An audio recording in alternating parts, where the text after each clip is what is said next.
Thank you for checking out Film Fights. Just wanted to give a special shout out to Gabrielle Grace for submitting a great jingle for us to use as a theme song that you'll hear in just a minute. If you'd like to submit something for the show, email us at filmfightspodcast@gmail.com. Enjoy the episode. Cinderella versus Cinderella Man. I don't remember Cinderella, or Cinderella Man for that matter. Gattaca versus 300. Oh, Gattaca. I haven't seen Gattaca. I've seen 300. Jumanji versus Shrek 2. Jumanji. Pass. Snowpiercer versus The Blair Witch Project. Oh, Snowpiercer. Citizen Kane versus Lady and the Tramp. Citizen Kane. What a weird matchup. Citizen Kane, too. These are randos, man. I don't know. Reservoir Dogs versus Fight Club. Reservoir Dogs. Fight Club. Reservoir Dogs versus Fight Club on this episode of Film Fights. From action to romance, it stays in the moment, even if we don't agree.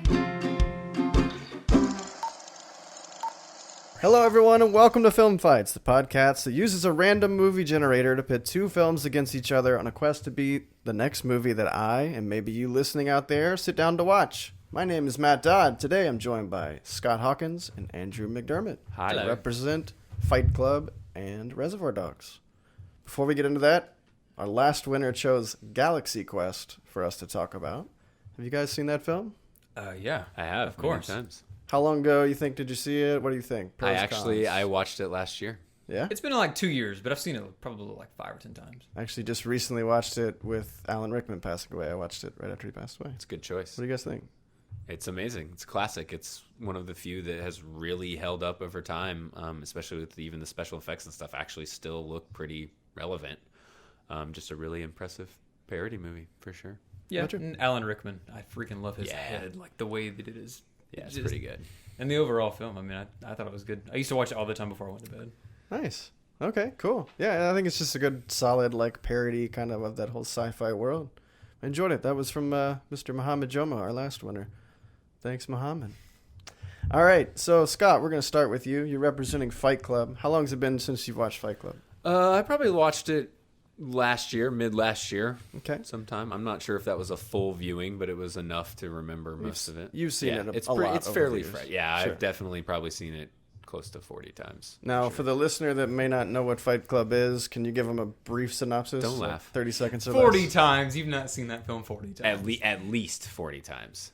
Okay. So Fight Club is one of the few movie posters that actually still resides in a room in my house. It's the only movie poster currently. As the bro code states. As the bro code states. Well, it's also one of those that most people can picture, too, when you see a film. It's a very iconic can poster. picture that. Who grew up in the 90s and didn't have the soap poster at some point on their wall of their room? I never did. Well, I didn't either, but I do know what it looks Yeah, like. Yeah. I guess you're familiar alone. with it. yeah. Yeah. So yeah, Fight Club. It's the classic manic story from David Fincher. Just one of the revolutionary films over the years. It's kind of a mix of all sorts of different genres, and I still think it's very unique in its approach to filmmaking, and definitely an experience everybody should check it out. Okay, that wasn't really anything about what the movie was about, but that's all right. That was a brief thing on your feelings. We can get into the rest of that later. Let's talk feelings. I'm going to turn over to this guy now. Andrew, you're representing Reservoir Dogs. Reservoir Dogs. Okay, so Quentin Tarantino. Mm-hmm. So from an independent filmmaker's perspective, it has to go up there for one of your top films. The story behind his low-budget film, he was working in a movie store, and the film got picked up from there. He had a short, he wanted to do it black and white, he handed it off. Long story short, ended up falling into the hands of somebody that could get it made. So he had a budget for $1.2 million, and then the film gets made. So, I mean, when you're looking at independent films that you want to get, if you're in that idea of maybe I want to do this one day, you really have to see Reservoir Dogs, and the story alone is pretty epic. I don't disagree. I was just simply going to ask you, when's the last time you saw the movie? Oh, okay. All right. Well, let's back up a few seconds. Can we edit this or no? We're not editing? No, we're not editing it. Okay, It's fine. It's been about a year and a half. Okay. Yeah. And for the people at home I have that not don't seen know, it 40 times, though. I will Okay, throw that out that's- there. I've seen it like 15 times. You seem like you know it pretty well, though, and you know a lot of things about it, which is great. Synopsis-wise, like if people at home have never seen that, can you kind of give them a brief overview of what that movie is? Okay, so the movie is about... It's a diamond heist that you never actually see the heist itself. it's a non-linear story. So you basically kind of get a little bit before, a little bit after, and a lot of dialogue describing what happened during the diamond heist. None of the characters have names. It's all colors. Yellow, brown, blue are different colors for each character. And it's all about who messed it up, who turned this thing around. And that's pretty much the whole idea of who's going to get killed in the end, which is a lot. Very good. I think like 18 people died. You in this really film. sold that one. He was just telling us what the movie's about, which is what you were also It's supposed a to do. diamond heist. Please don't ever write synopsises on the back of movie boxes. I think you did a fine job. So, Scott, we'll let you shine here. If you're so good at synopsi? I don't know. Synopses. Sure. Tell me what Synopsis. Fight Club is about. I'll give you Fight a Club redeeming is chance. the mysterious tale of here who we go. is Tyler Durden. So it's basically a salesman gets thrust into this world after his apartment is set on fire and he loses all of his things. He ends up rooming with a stranger that he meets on an airplane. And together they start getting in all sorts of crazy adventures, starting with a underground fight club where grown men beat the crap out of each other, and eventually moving on to a sinister worldwide organization. All right. I'll give you that. It was pretty good. Movie box gold. All right. Well, we already kind of started a little bit, but it's time to convince me on which movie I'm going to watch this weekend. So ultimately, your goal is to get across the reasons why you like your film over the other. If that means you're going to attack the other film, that's fine. But, you know, I really just mainly want to know why you really prefer your film. Do you remember the first time you watched it? Yeah, I was really young when I saw it for the first time. Probably too young, but it stayed with me. Sure. Yeah, I mean, it's got a lot of scenes that are pretty iconic that you can't forget. Like Tim Roth is like on the ground bleeding, and they're like, there's this one scene where they're debating whether or not. Spoiler alert. Oh yeah, I forgot. Are we spoiling? Yeah, I'm gonna spoil a little. that's all right. And it's just there's these iconic scenes where they're trying to like debate. Can they take him to the hospital? Mm-hmm. Should they take him to the hospital? Because there's consequences to that. And so those type of scenes burn with you. What about you? Did you see Fight Club in theaters? I did not, actually. I missed the theater hype of Fight Club. It was definitely hyped for a couple years. I think I didn't see it till about 2 years after it actually came out. And, Which a lot of people didn't see Fight Club when it first came Well, out. but it was also one of those movies, if you were a cinephile, like it was definitely talked about in circles, but it was one of those where you didn't really know what you were getting into when you saw it. Like, I think if you didn't know what it was, if you hadn't seen it, the outsider perspective on it is vastly different than the movie you actually got. I know I kind of thought it was something different for a long time, and when I actually watched it, of course, my mind exploded out of my head. Of Not course it did. literally. I think it's but one of the most owned DVDs, though. Like, people didn't see it in theaters, but almost everybody owns that DVD. Definitely, and we were joking earlier about the bro code. As we all know, it's very popular amongst the bro crowd. But I think it's good in any audience. I'd say both movies are to a degree, I think, held within that. Yeah, Reservoir Dogs pretty bro-y too. Yeah. But not saying they're not good. It's just, that's who they hit with. What's your favorite scene in Fight Club? I don't know, honestly, if I can single out a single particular Something scene. Something really See, my favorite scene, I'll try to do this without spoiling, but there's a scene where a character essentially beats the crap out of himself in an office to spoil an employer and kind of get the blame, kind of get... verbally, mentally, he's Right, just tearing yeah, himself down. Right, yeah, he's trying to blame his employer for beating him up, and he's just sitting there kicking his own ass in an office, and it's pretty amazing stuff from Edward Norton, definitely. Yeah.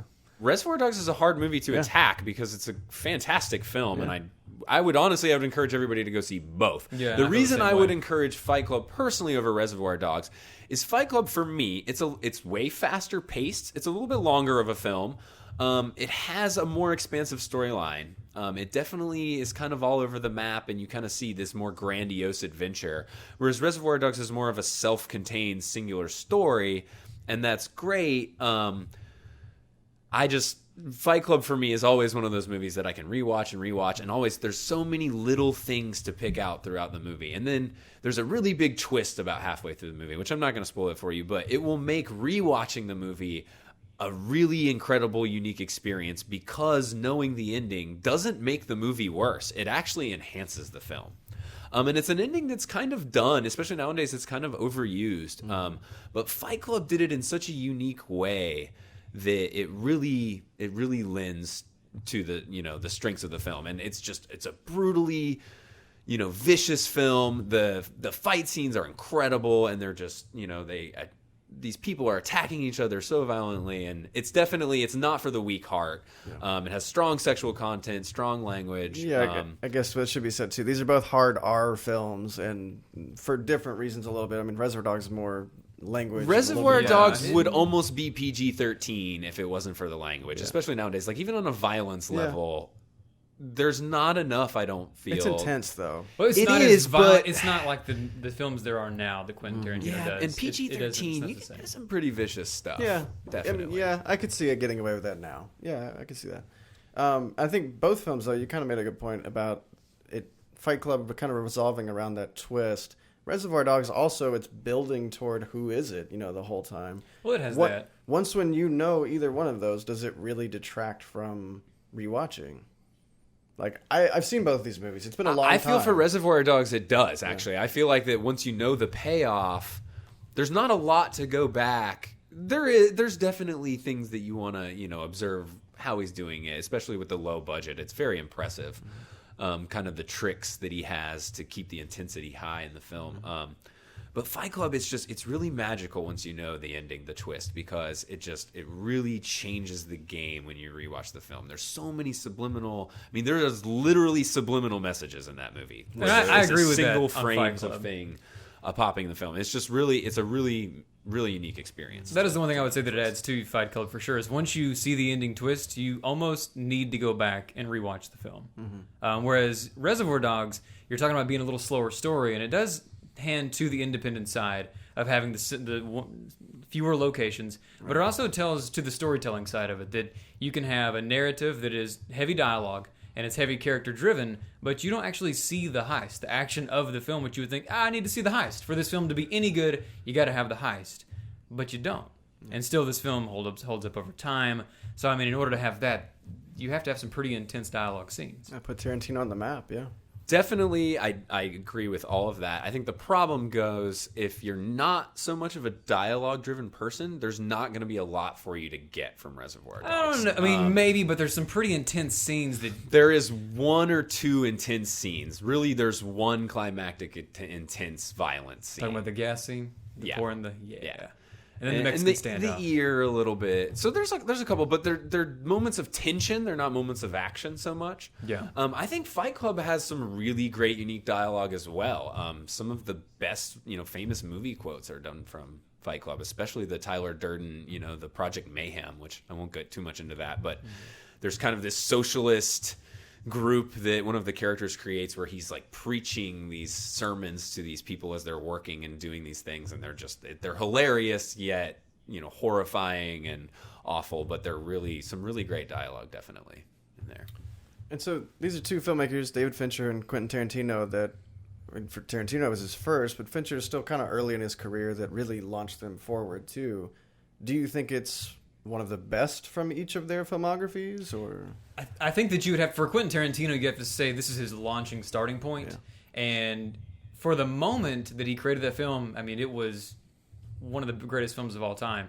But now, I mean, he's grown as a filmmaker, and it just kind of set the standard for what he was doing that was different. Yeah, and like you said, I think earlier too, it influenced so much of like other indie cinema and like upcoming filmmakers too. And he's got his own style. I mean, people in Quentin Tarantino style film. It's very few and far between that a director has such an iconic style that it just people are like, oh, that's a Tarantino thing, or like you're ripping off Tarantino doing that for sure. Fincher, what about? Yeah, I mean, I definitely Fight Club is a vastly different movie in the way it was created and made. I mean, there was a Chuck Palahniuk book first that was made into a movie by Fox 2000, which of course is a massive movie studio with a massive budget, and you had the likes of Brad Pitt and Edward Norton, who was really big at that time, still big now, but not quite as much as he was then. It was still pretty early in Fincher's career. I can't remember if Seven was his first film or not. I feel like he had did something before Seven. But when you go from a movie like Seven and then to make Fight Club, I mean, you're just solidifying your foothold as a director at that point. Like Seven, definitely put him on the map. When and everybody's waiting, like, how do you follow that up? How do you make a movie as good as Seven? And then you came out with Fight Club and you were like, wow, this guy truly is, he walks the walk and talks the talk. I think it definitely, let him do whatever he wanted to do for pretty much the rest of his career. Yeah. Do you feel like in Fight Club, neither one of these films are kind of realistic? I mean, they could have happened, but in your film, towards the end, do you feel like it loses realism? Does it hold true to realistic? Believability fall off a little I think bit. it Yeah, moves there into towards the the more end. fantastical, but do I think that it steps out of bounds of the tone of the rest of the film? Absolutely not. I mean, I think it's building up to that more sort of grandiose, fantastical, almost nonsensical ending because there's of the that nature moment, of yeah. the twist. And, again, I don't want to get too spoilery with it. Well, but you have that there's- "what the hell's going on" moment in that movie. We're like, Right, I don't know, right. and then it happens. You're like, oh. And well, so I now think then see. after that, I think it almost morphs into a beautiful butterfly of a film where you have all of these awesome elements that are tied together, and all of a sudden all of these scenes are making sense, whereas the whole movie you're struggling to catch up, and then you finally get this moment of illumination, and then there's more film. There's a good 30 or 40 minutes after long the movie. reveal to where there's just some really epic resolution scenes, and it definitely ventures into the more fantastical, way more than Reservoir Dogs does for sure. It's a more realistic, grounded film. But that's almost what I like more about Fight Club is, it's a little more daring, I dare say. And that's what I like about Reservoir Dogs is though this could happen. You could put yourself in this situation. It kind of like each thing kind of builds on each other. Like something else crazy happens, something happens, and you could kind of be in the situation. I definitely, as much as I love it, it's also really ridiculous when you think about their code names in the film Reservoir Dogs. It's like a love-hate thing for me because I'm like, oh, it's really clever, yet so stupid. Yeah. Well. But So That's with what it is. Tarantino having such a style too, like, would you both consider yourselves like big Tarantino fans? Just to kind of give some context. yeah, I definitely, Pulp Fiction is probably one of my all-time favorites, definitely. Yeah, and it's just the style alone. I mean, anybody that wants to make film, you have to study Quentin Tarantino. Sure. All right. Well, great discussion, guys. Before we make our final decisions, let's see how much you really know about your two films. I got a few quick trivia questions for you. Oh, Get down to The this. guy that's seen it 40 times. we'll see. Yeah, you better be good. That movie's thick. These That aren't movie's like thick that. to decipher. These aren't that detailed or anything. Out of these two movies, only one of them received a single Oscar nomination. Which movie and what for? I'm guessing Reservoir Dogs for Best Original Screenplay. That's a very good call. It's not right, but it's a good call. Fight Club was actually nominated for sound effects. Oh, Okay. wow. Which seems weird. It lost The Matrix, which makes sense. Yeah. Both of these movies were seen as theatrical successes, but only one made back more than double its budget. Which film and how much did it make?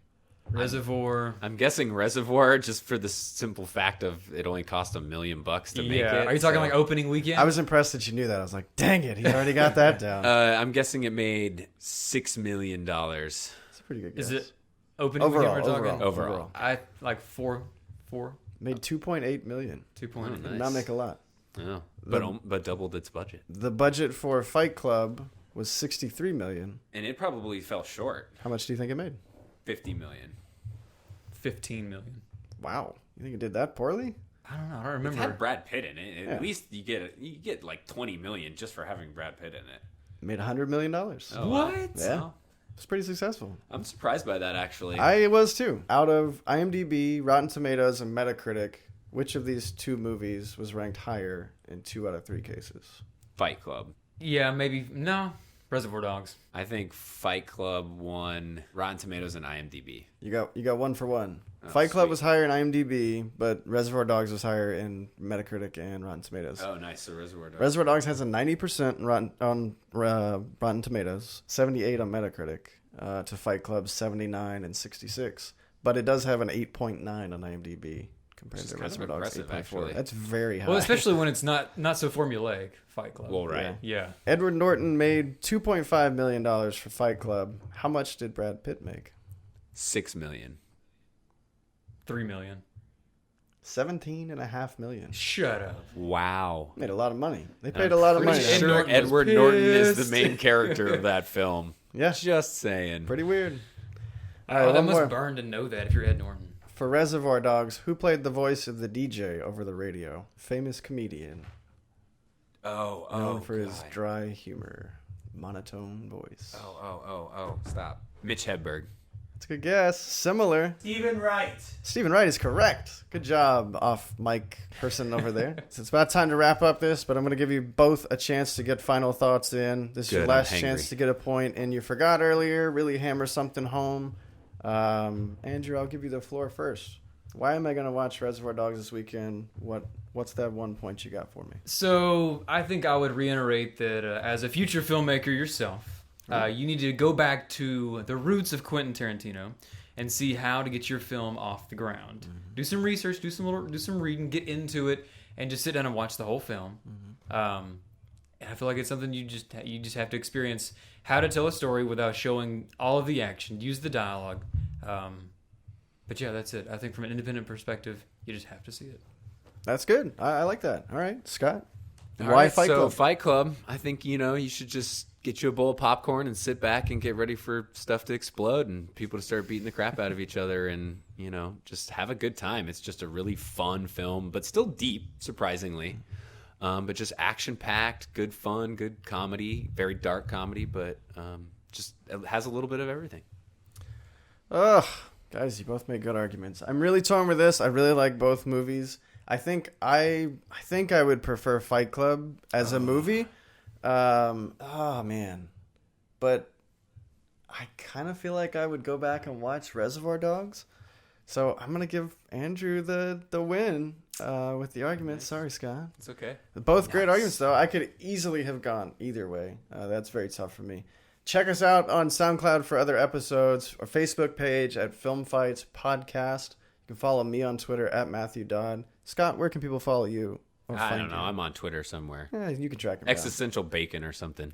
That's right. It Andrew, how about actually you, is man? Existential I'm Bacon. also existential bacon. Great. I get Andrew's followers too. That's fantastic. Come on over. As the winner, I don't know if I told you this before, so I apologize for putting you on the spot. I'm going to give you the opportunity to pick one random film, whatever you want to promote, anything that you'd just like to say. I really like this film for this or whatever. Oh, man, I give I you am a on the minute to spot. talk about it. A random... And just whatever movie's on your head, doesn't matter. It'll be something to recommend to me that I might watch after watching Reservoir Dogs. Okay, on the spot. A film that you must watch. Taxi. Robert De Niro. Taxi Driver? Taxi Driver. Okay. Hold on. Wow. I panicked. I thought you were talking about the Queen Latifah, Jimmy Fallon movie. I was like, Okay. oh no. Yes, that's the one. Okay. Taxi Driver, Robert De Niro. Okay. That's the one. That's a great movie. What do you love about Taxi Driver? Just briefly. So it's unlike any film that I'd seen before when I saw that. Because I saw Raging Bull and then I saw Taxi Driver. I love the part when Queen Latifah presses the button and the car morphs. Is that That's actually what we're happen in talking about, Taxi? right? I'm pretty sure Okay. that happens. That's the exact one. I'm pretty great. sure that happens. You know what? I guess I'll just have to watch both. Taxi Driver and Taxi. I think they both sound That should be fantastic. the next film fight. Taxi Driver versus Taxi? Sure. Maybe it'll be your next film fight between the two of you. I don't think you. I actually liked Taxi. I'm gonna be that guy. Taxi was pretty good. Oh, man. Jimmy Okay. Fallon, come on. Oh This is man. gonna be Jimmy a whole- Fallon. He's Who digging, doesn't love Jimmy Fallon? he's digging his grave as he This is going to speaks. be a whole other debate. The Now grave is just getting deeper. I'm second guessing everything. Who doesn't love Jimmy Fallon? Who doesn't Internet. love Jimmy Fallon? By all means, please voice your opinions on this. Yeah, all right, I'm guys. curious. We're out of time, and now All I'm right, really bye-bye. guessing everything, but thank you guys so much. Enjoy the movies, everyone. Thanks for tuning in to this episode of Film Fights. Special thanks again to Gabrielle Grace for the theme song this week. Be sure to subscribe for weekly episodes and check out any episodes you might have missed on iTunes or wherever you listen to podcasts. While you're there, help us out by giving us a 5-star rating, which greatly increases the chances a new listener might stumble across our little show. Instead of writing a review, though, tell us which movie you would pick from this fight and why. Thank you so much, and we'll be back next week with another episode.